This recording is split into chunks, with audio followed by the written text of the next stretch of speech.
আসসালামু আলাইকুম। আসলাম গাছ কাটার জন্য। তো অনেকে জিজ্ঞাসা করেন এই গাছটা আসলে কি।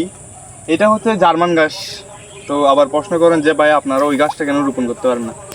আসলে আমাদের এদিকে জায়গা সংকটের কারণে ওই গাছটা রোপণ করা হয় না। যে অনেকেই মনে করে আর কি গাছ রোপণ করলে জমি নাকি নষ্ট হয়ে যায়। তো যার কারণে অনেকে আমাদের কাছে লিজে লাগাইতে চায় না। এগুলা পানির মধ্যে ভালো হয় গাছগুলা। এগুলা এমনি আপনি শুকনো জায়গায় গাছগুলো হয় না তেমন, পানির মধ্যে অনেক ভালো হয় এই জার্মান গাছগুলা। আর আপনি ওই জারা বলেন, প্যাকচুং বলেন, তারপর ওই ধরনের হাইব্রিড যেগুলো গাছ আছে ওইগুলো শুকনো জায়গায় বেশি হয়, উঁচু জমিতে বেশি হয়। ওগুলা পানি বেশি হলে ওগুলো পচে যায়, ঠিক আছে।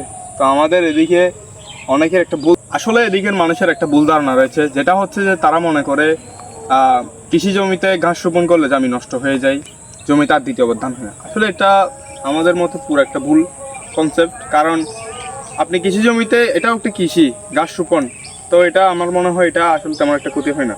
আর আমাদের চিটাগংয়ের এদিকে একটু গরু পালন টালন এগুলো একটু কম হয়। আপনি মানিকগঞ্জের দিকে দেখেন, তারপর নর্থ বেঙ্গলের দিকে দেখেন, ওইদিকে অনেক গরু পালন হয়, আমাদের দিকে কম। তাই মানুষ বিশ্বাস করতে চায় না যে এখানে গাছগুলা রোপণ করা যায়। তো এটা বিশ্বাস করতে চায় না। এগুলা হচ্ছে যে আমাদের, যেহেতু আমাদের নিজেদের কোনো জমি নেই, আমি সবগুলো জমিগুলো লিজে নেওয়া আর কি। লিজের মধ্যে ওইদিকে আমার প্রায় আপনার একখানি মতো আছে। এটা হচ্ছে যে এই জমিটা আমার নতুন জমি। এটাতে এটা আমার সবচেয়ে প্রথম জমি হচ্ছে এটা।